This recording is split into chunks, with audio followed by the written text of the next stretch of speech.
Bonsoir les amis turfistes et bienvenue sur la chaîne Nico Quintet Prono. Direction ce samedi 7 octobre à l'hippodrome de la Prairie à Caen.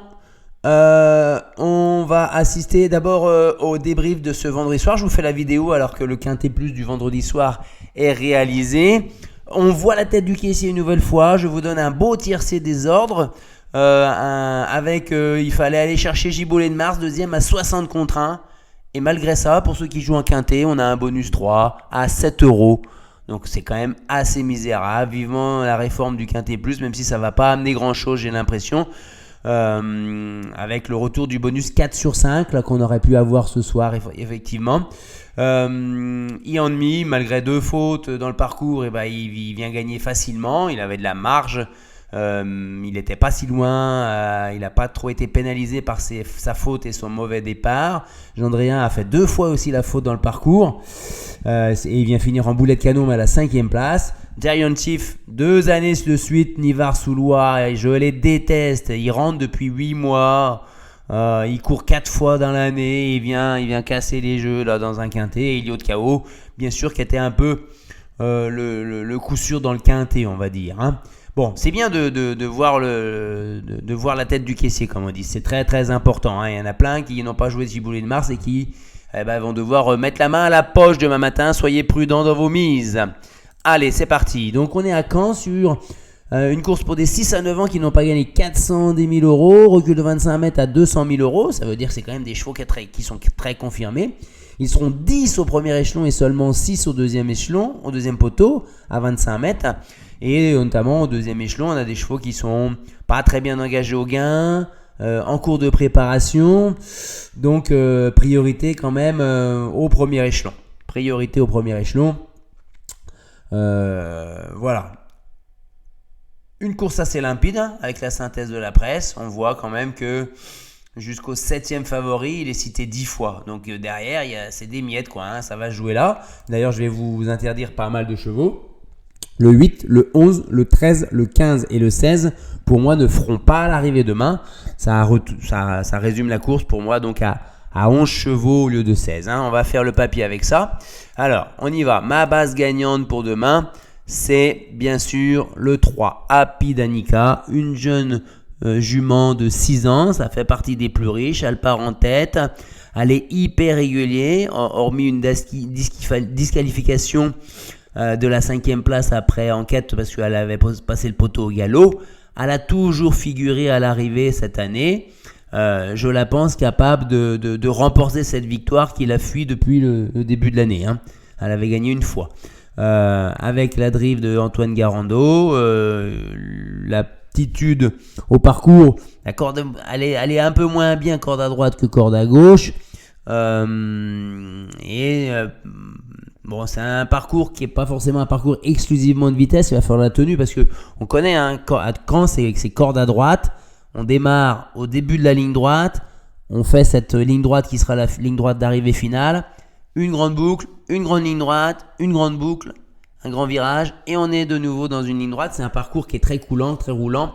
Je pense que ça perturbe moins les chevaux qui sont moins droitiers, on va dire. Donc je la mets en tête. Ensuite, on y va avec le 7 Goulette. Elle a été absente des hippodromes pendant 2 ans et demi. Elle a fait une rentrée assez bonne en prenant une 4e, puis après elle a déçu à Vincennes, mais déçu où dans un bon lot, elle a supporté le poids de la course, puis elle a craqué pour finir. Cette fameuse syndrome de la 2e course après une bonne rentrée. Faut savoir quand même qu'il y a 2 ans et demi, il fait forcément une jument qui est en retard de gain. Elle n'est pas du tout dans ses gains, pourtant elle a quand même 200 000 euros. C'est comme si elle avait 5 ans, quoi, parce qu'elle n'a pas couru pendant 2 ans et demi. C'est comme si elle avait 4 ans et demi, entre guillemets, qu'elle était dans sa 5e année. Et elle a bataillé, elle a failli faire jeu égal avec Gallius, alors qu'elle a pris le galop dans la ligne droite il y a 2 ans et demi, certes. Hein. Donc, elle a la classe pour refaire parler d'elle à bon niveau. Donc, je la mets là, un petit coup de poker, bien sûr. Hein. Ensuite, on va jouer Gino Viva, cheval très très régulier. Johan Le Bourgeois à Caen, tête et corde, en tête, au premier poteau, déféré des 4. Pas trop se poser de questions, hein. Yo-Yo, il va essayer d'aller au bout, hein. Ensuite, le 9, Glamour Eagle, sur la montante. La drive de Mathieu Abrivard, déféré des 4, part en tête, 2, 4, 6, 8 sur 11 dans les 4 premiers sur ces 11 dernières courses. Donc, on attend une logique confirmation pour Glamour Eagle. Ensuite, on y va avec le 4 Harmoniously, la drive de Tony Le Belair. Un cheval qui fait ses courses, qui paye pas de mine, on va dire, mais il a le droit de figurer en bonne place. Il l'annonce à 15 contre 1. C'est pas un foudre de guerre. Il apprécie les parcours corde à droite, 64% de réussite. Par contre, il a un petit record. Il faudra qu'il aille plus vite sur ce type de parcours. Voilà. Je l'ai peut-être mis un tout petit peu haut. Voilà. Ensuite, le 5, Falco Fleury. J'aime bien les chevaux à Dabouille parce que ce sont des chevaux qui ont des bonnes valeurs, qui sont assez durs, qui sont généreux, qui sont combatifs. Bon, c'est pas un cheval de tous les jours. Il a 3-4 disqualifications dans ses 8-10 dernières perfs. Il n'a pas trop de marge au niveau des gains. Il est déféré des antérieurs uniquement. Bon, pour une place dans le quartet quintet, mais parce qu'il part en tête, quoi. Donc, tête et corps, longer le rail en 2, 3e ligne, il va garder une place. Ensuite, le 6, Gamin des Îles. Je l'ai mis un peu plus bas parce qu'il est moins bien sur les parcours de vitesse, parce que c'est pas un spécialiste des victoires. Il n'a pas gagné en 2023. Il fait des 3, 4, 2e, 6e, 12e. C'est quand même un véritable métronome. Bourlier, ses chevaux, ils sont en pleine forme depuis plusieurs semaines. Benjamin Rochard au sulky, déféré des 4. C'est quand même plutôt une bonne sécurité, ce cheval-là. Si vous le voyez mieux que ça, mettez-le un peu plus haut.